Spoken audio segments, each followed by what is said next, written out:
The Wheel and the Butterfly, written by Justice3442 and read by Justice and 3442. Chapter 9, Chris vs. Boredom. Elise clawed at the headset on her ears in frustration, a useless gesture since she was fully suited up in her hazmat suit. What the heck was that? Elise sighed, her theory pretty much a smoking ruin at this point. She had bugged Chris's clothes before he left this morning. A small wireless microphone and a much larger receiver and transmitter planted in the car made spying on him, or more importantly, those around him, rather easy. Pinkie Pie and her sudden arrival is suspicious, that's for sure. If she wanted to harm Dan, she could have done it easily by now. She could be after me. Wouldn't be the first time an enemy agent targeted me. Still, if she wanted me dead, she probably would have done it already. I mean, in this scenario, she's already got enough intel to befriend Chris. She could have discreetly used him to get close enough to me to steal something.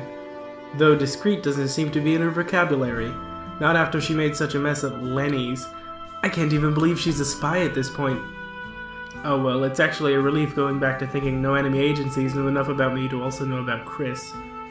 She turned back to the device with the large radioactive symbol printed on it. Maybe she could finish early enough to invite everyone for a late dinner, and she could see for herself what this Pinkie was like.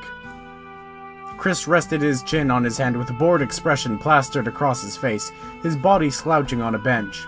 His silent prayer that the day return to some degree of normalcy had been answered, but, well, be careful what you wish for. Why? Why, oh why? Pinkie emerged from the dressing rooms wearing a light pink raglan with slightly darker pink sleeves, loose blue suspenders hanging over dark pink shorts with light pink highlights, yellow and blue striped stockings, and red sneakers. "How does this look, Chris?" Pinkie asked, blue eyes beaming with a smile to match, all framed by curly pink hair and a white bandage across her forehead. Chris plastered on a fake smile. "It looks great, Pinkie." Pinkie brought her clenched hands together in under her chin with a huge smile, turned back into the dressing room, and bounded out of sight. Chris heard a startled "Wah!" and a crash and a familiar "I'm okay." "Oh, please. Anything. Anyone. Just save me from..." Chris's phone rang, and in a flash he clicked the talk icon and held his phone up to his ear. "Dan, thank goodness you called." There was a pause. Chris, please. Dan requested, not used to an enthusiastic Chris on the other line. "Ha ha ha," Chris said sarcastically. "You've got to help me. She's taken me." Chris brought the phone in extra close, put on a panicked expression, and whispered into the phone, "Clothes shopping." Pinkie appeared once more, while Chris instinctively put back on his mask of enjoyment. "And this?" Pinkie asked, this time in a simple pink and red floral design shirt and cut-off jeans. "It looks great, Pinkie," he said, perfectly matching tone and cadence of his last "It looks great, Pinkie," and the one before that, and the one before that, and the one before that. Pinkie smiled wide and trotted back out of sight. Chris, stay with me, buddy. We're gonna get through this together. Dan said, a touch of concern in his voice. Anyhow, Dan added, she needs a new outfit. She dresses like a high schooler who escaped from a school where everyone is forced to wear colorful clothing at gunpoint. "She's not getting a new outfit, Dan. She's getting..." Chris brought the phone in extra close, put on a panicked expression, and whispered into his phone, his voice little more than a raspy, hollow version of his old voice, once so full of hope and life. "A collection of outfits." Chris's voice broke into quiet, muffled sobs. You mean a collection of a single outfit, right? Dan asked in disbelief. No, Chris whispered in his low, hollow voice. "She's getting..." Chris started tearing up. "Getting..." Chris swallowed hard. "More than one outfit." Pinkie Pie appeared again. Chris, how's this one look?" "It looks great, Pinkie." You didn't actually look up. Through chipping away at his expression like a stonecutter chipping at granite, Chris's expression changed to a tortured smile, and he looked up. Pinkie was wearing a simple pink dress, a denim jacket, and some blue flats. "It looks great, Pinkie." "Aw, thanks," Pinkie said, smiling, bounding off to the back again. "Help me, Dan. Help me." "Stay with me, buddy. I'll find you. Which store are you in?" "Bordstrom's," Chris said, a hint of his old tone in his voice. There was a sound of laughter on the other end. Nice one, buddy. I think that deserves an oh snap. Some color returned to Chris's face. Dan, I'm trying to use humor to keep my spirits up, but I'm breaking. Help me, I'm breaking. I'll be there shortly, Dan said. Let me guess, Chris said. You need to beat up someone who works at the mall and wear their clothing so you can discreetly keep an eye on Pinkie Pie for your revenge scheme, Chris said, his voice returning to his normal annoyed with Dan tone. You are so juvenile, you know that? Dan answered. She invited me here. Why would I need to disguise myself if she asked me to come? Chris brought his palm up to his face and dragged it downwards. Right, what was I thinking? So you're giving up on vengeance then? Never! I've just decided to call a little truce for now, that's all. Dan, I really think you should just give... Pinkie popped into view again, wearing a red and white striped long-sleeved shirt, short denim shorts, and pink sneakers. Oh, Chris, she called. It looks great, Pinkie, Chris said, his tone rampaging like a wild animal, neck violently spasming with every word. Pinkie giggled and bounded back to the dressing room with a tra-la-la-la-la. Chris huddled over his phone, violently shaking. Dan, he said in a voice of pure, unadulterated terror. What if she started changing her outfit every year? What if she changes her outfit every month? Panic gripped Chris's heart like the Reaper plucking a soul from the mortal coil. He murmured into the phone. It's too late for me, buddy. Tell my wife I love her, and ice cream, but mostly her. Chris spun around to find the nearest window to throw himself out of, but something caught his eye. Dan was standing a few feet in front of him. Chris terminated the call. How long have you been there? He asked flatly. Dan looked up to the ceiling for a second, tapping his chin with his index finger. What was I thinking? He answered, returning his gaze to Chris. What took you so long anyways? Chris demanded, angrily leveling a finger at Dan. I had to find your car. And why am I on trial here? Dan asked, agitated. Sorry, Dan. Chris's voice softened to an even tone. Can you blame me? I've been here in the Twilight Zone picking out outfits. Chris stressed the S as hard as he could. Is a thing. Plus there was the whole ordeal at Lenny's. Dan's smile grew wide. Which I had nothing to do with. Wasn't it great? But you... Chris paused. Dan was right. Dan's only oddball behavior was assaulting a mascot a few blocks away and showing up dressed in formal wear. For once, there was a commotion that Dan had nothing to do with. Pinkie had single-handedly caused 3 separate incidents at the restaurant, ending with the 3 of them fleeing the scene of the crime. That's it. She is the anti-life. She will consume this planet in hellfire, and we are all doomed to dance her twisted dance to her offbeat drum until she tires of us. I need an escape. I need it out.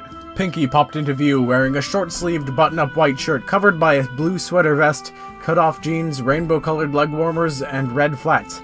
Okay, now be honest, I have a good... Dan! Pinkie took a running jump and tackle-hugged Dan to the ground, whose back responded with a crack and whose voice responded with a... Chris couldn't take it. He turned and fled to the window. The closer he got to the window, the freer he felt. The world outside shone like the brightest freedom he had ever known. A comfort beyond this dingy world with its girls who purchased multiple ensembles and attack waitresses with sugary, syrupy beverages. His expression changed to that of serene joy. He didn't belong to the world anymore. He belonged to the world of light. This thin sheet of glass, nay, this tall, pudgy body would not trap his soul any longer. He leapt into the open, outstretched arms of pure freedom and bliss. Glass shattered around him, catching rays of sunlight that hit him from all angles, turning the world into thousands and thousands of points of light. As the ground rushed to meet him, his last thoughts were, I'm finally home. Pinkie looked down at Chris, who had curled into the fetal position on the carpet, started staring blankly into space and chanting, Pink fluffy unicorns dancing on rainbows, over and over again with a twisted smile on his face. Is he okay? Pinkie asked Dan with concern. Dan lifted his foot and poked Chris with the point of his shoe. Chris simply rocked back and forth in response. Dan shrugged. It'll be fine, he answered. He looked back up at Pinkie and smiled. You look great, by the way. You should do it more like, you look great, by the way. You look great, by the way. Really? Pinky said, her face lit up with a shining smile. Really, Dan answered. professional looking from the waist up, but fun and quirky going the other direction. Pinky beamed. But if you tell anyone I just made a Shrek reference, I'll suffocate you in your sleep. Dan added informatively. What's a Shrek? Never mind. Dan rocked back and forth on its heels. Any more? Nope, Pinky said, shaking her head. All done runnery run. Chris suddenly came to his senses, sprung to his feet. Oh, come on, he said, throwing both his hands out in a Pinkie Pie-ish direction. Chris, buddy, so nice of you to join us. Dan said, happily. Yeah, I kinda went somewhere for a moment, Chris said, his sentence and vision trailing off into space. Yes, that was very rude, Dan said, sternly. You feeling alright, Chris? Pinky inquired with a touch of concern in her voice. Fine, Chris insisted sharply, his head twitching slightly. Everything is just fine. He forced a smile to grow on his face like mold slowly gaining a foothold on a loaf of bread. Pinky smiled, relieved. Okie dokie Loki, let me just change back into what I was... Chris slowly turned his head to look out into the window, the light shining through it seductively. Dan put his hand on Pinky's shoulder. I think you should just wear this out of the store, he said with a smile. For perhaps the first time in his life, Chris thanked God and any other deities listening, and just the universe in general, that Dan existed. You can do that? Pinky asked excitedly. Dan patted Pinky's back for store tags, with a little "Nyeh" from Pinky, pulled each one off her clothing, and handed her the little pile of cardboard slips.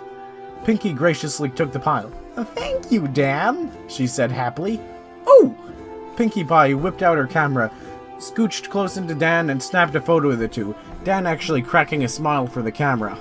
Well, guess I should go pay then, Pinky said, motioning to two shopping carts full of shirts, skirts, dresses, socks, shoes, etc. Dan looked amazed. You were buying all this? Yep, why? Is there something wrong with that? Pinky asked, wondering if she was unwittingly committing some strange form of taboo on this world. Chris bended down and whispered in Dan's ear, She'll be the end of all of us. She's the seventh seal. She has become death, destroyer of worlds. Dan narrowed his eyes. Time, he said, putting his arms around Chris and walking him a few feet further from Pinkie Pie. Chris blinked. What? J. Robert Oppenheimer mistranslated the line. It's more accurate to say time instead of death. Dan said informatively but annoyed. Chris stood up. No kidding. What was he quoting? Dan threw his hands up in the air. I don't know! Some Indian rock band or something. Look, Dan said, abruptly changing the subject. You want to get out of this alive, right? Chris glanced at the window and started sweating profusely. Yes, that is a thing I would very much like. Good, Dan replied.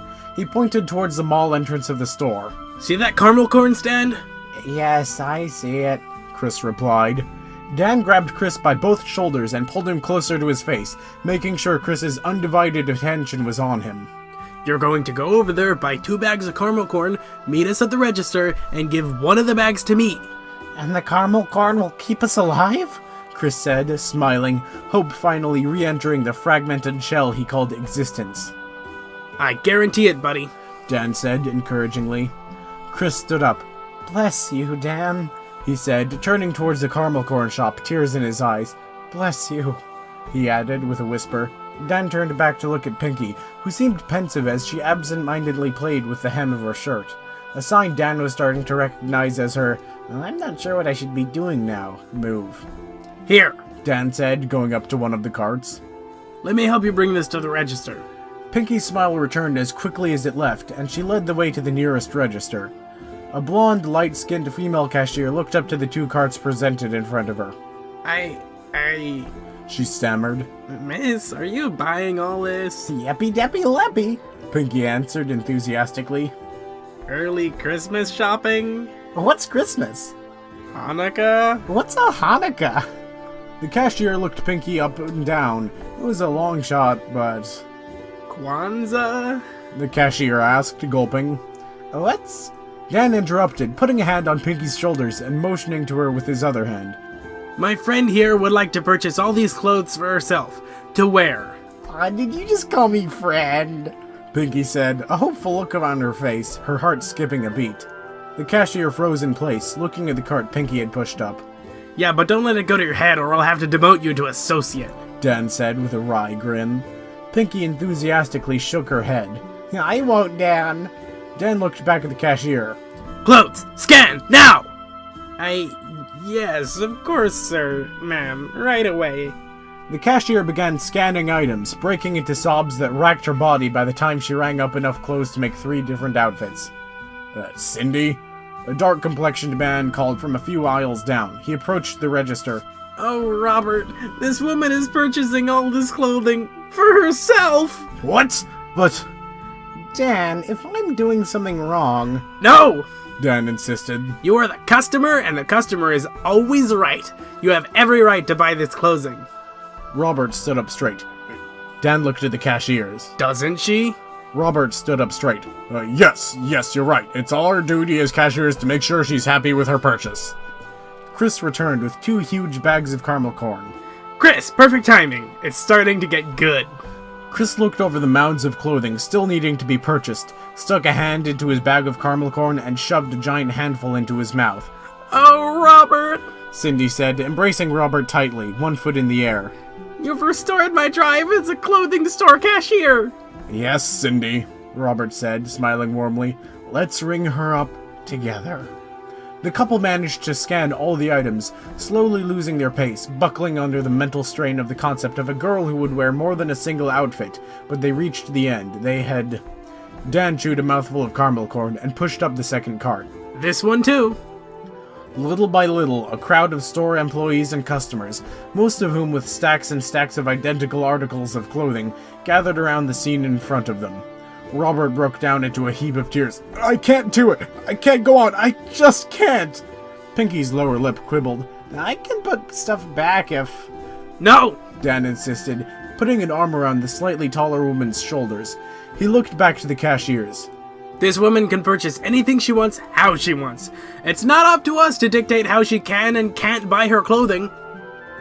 Cindy embraced Robert tightly. Come on, Robert, she said through sobs of her own. It's you and me against the world. We'll get through this together or die trying. Robert broke into tortured wailing. I'm sorry, Cindy. I can't be the man you need me to be. What in Sam Hill's going on here? A muscular man with brown, slicked-back hair, a mustache, wearing a white shirt and a black tie, and a name tag that said Frank walked up. Good day, sir, Dan said politely, handing his bag of caramel corn to Pinky, who took a few handfuls in her mouth. Tasty, Pinky said, enjoying the sugary snack. Pinky was already halfway through his own bag, eating at a fevered pace. My friend here would like to purchase all this clothing, Dan said, motioning to the items scanned and bagged in the items in cart number 2. To wear for herself. Cindy and Robert broke into a heap of tears and clung to each other desperately. Frank put his big, stern hands on their shoulders. Take a break, you two. You've done enough. Robert and Cindy looked up. But, sir, Robert began. Frank shook his head from side to side. I'm sorry, soldier. Training. He trailed off for a second, picking his word. Training doesn't always prepare us for the real world. Sometimes even surviving multiple Black Fridays isn't enough when all we thought we knew about the world is called into question. Frank sighed, his heavy shoulders heaving as if taking the weight of the world on them. Take a break. Cindy and Robert looked at each other, exchanging a longing glance, and stood up. No, sir, Robert said defiantly. I said take a break, soldier. That's an order. Cindy spoke up. We can't, sir. We can't have our love tarnished knowing that we left you to die at the register. Cindy took a shirt and scanned it. Pinky and Dan were now freely sharing a bag of caramel corn. She leaned closer to Dan and whispered, This is getting really good, pointing to the cashiers. Dan smiled and took another handful of caramel corn. Frank teared up a bit and patted both cashiers on the shoulders. You two are the best soldiers I've ever had in my command. Alright, we fight together, we die together. If we don't make it through this, I'll see you both in Roghala. There were cheers and crying from the crowd. The manager and his 2 cashiers fought bravely, scanning item after item, removing hangers and security tags.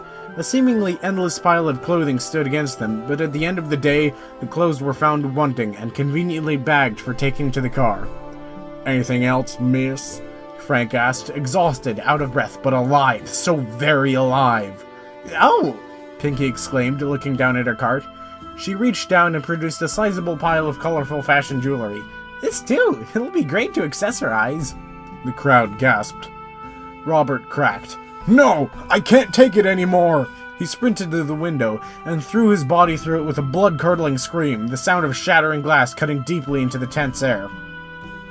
Cindy fell under the onslaught as well.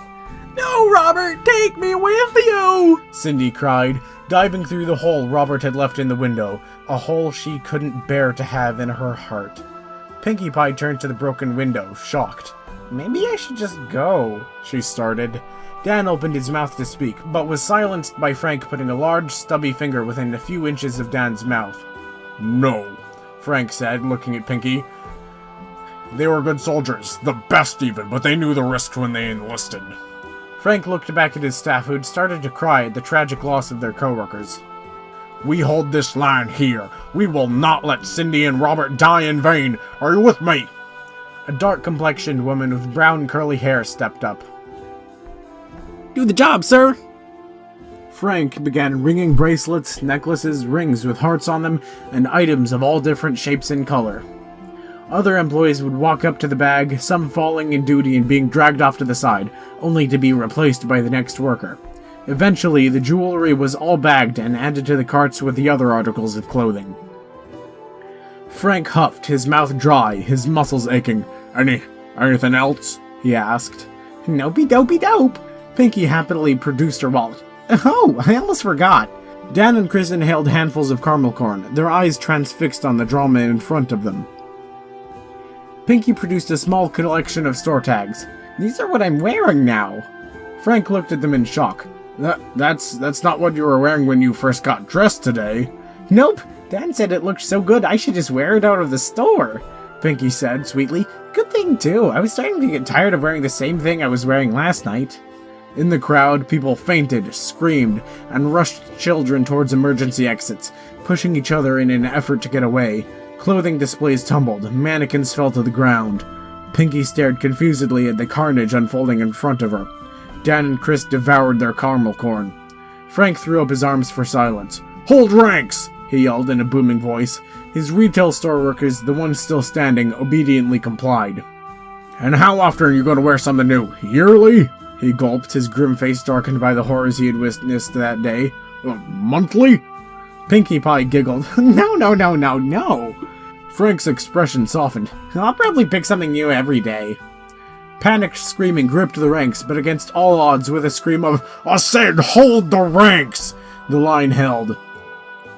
Dan, Chris said in a panicked desperation, I'm out of popcorn. Dan handed Chris what was left of his bag. Hang in there, buddy, Dan said reassuringly. We're almost through this. Chris took the bag of caramel corn and buried his head in it as if he was eating from a feed bag. Pinkie's eyes confusingly darted from side to side. So, how much? She said, holding up her wallet. Frank reached down and clasped Pinkie's hands over her wallet. He looked deep into her blue eyes, the color of the sky, the color of the heavens, and said, Nothing. The clothes are yours. Keep them and remember us. Remember how bravely we fought. Okay, thanks. And sure? Pinkie said, having lost complete track of anything that was going on at this point. Frank turned to his troops. I'm sorry, but it's over. In our hubris, we thought we could play with the gods' fire, but we got burnt. Workers at the store began to weep openly. We all have told our little lies to ourselves that we weren't doing anything wrong, that we were simply catering to as many people as possible, but this woman, no, Angel, has come to show us our folly. We were fools, prideful, sinful fools to think we could control what we had unleashed on the world. Frank wiped a tear from his eye. Burn it down. Burn it all down. Don't let our mistake corrupt the world. We opened Pandora's box, but we can't close it. But maybe we can just hold it back, even for just a little while. Pinkie leaned in close to Dan. Dan, can you explain what's going on? I'm really starting to freak out and... Frank put his large, heavy hands on Pinkie's shoulder. Go! Don't you understand? You're our hope! Take your bounty of apparel and leave us to our fate. Frank began to weep openly. I'm sorry, but, Pinkie Pie. Pinkie Pie, yes, of course, such a heavenly name. The screams and flames behind Frank rose high, beginning to consume everything. I'm sorry, but We're not ready to live in the glorious world you do. We're not worthy, but thank you from the bottom of my heart for sharing it with us." Welcome?" Pinky said with a confused smile. Frank felt his heart melt with Pinky's words. Maybe there is still a spot for me in heaven after all. Frank turned to the roaring fire and walked into the flames, never to be seen or heard from again. Dan, did that man just... Chris had finished the caramel corn from the bag and was now desperately trying to lick any sugary residue left inside. "Yeah, we should probably go," Dan said, pushing a cart with one hand and grabbing Chris with the other. Pinky grabbed the other cart and exited the store, the three putting some distance between them and the blaze, the firefighters, and the mass of onlookers. Pinky's heart felt very heavy in her chest as she desperately tried to comprehend what had just taken place. Tears welled up in her eyes as she felt she would collapse into a bottomless pit of tears and sadness. Dan put his hands on her shoulders and got her to make eye contact with him. "Don't cry, Pinky. If it makes you feel better, stuff like this happens all the time when Chris and I go to the mall." Pinky held the dam of tears and sadness at bay. Really? What? No, Dan, it does not. Chris stopped himself, thought for a second, and remembering Christmases working with Dan, and just trips to buy a few things. He sighed, slouching his shoulders and plastered an "I give up" expression on his face. Actually, yes, Pinky. Something like this pretty much happens every time Dan and I go to the mall. Pinkie Pie wiped her tears and resurrected a smile onto her face. She did, in fact, feel a little better.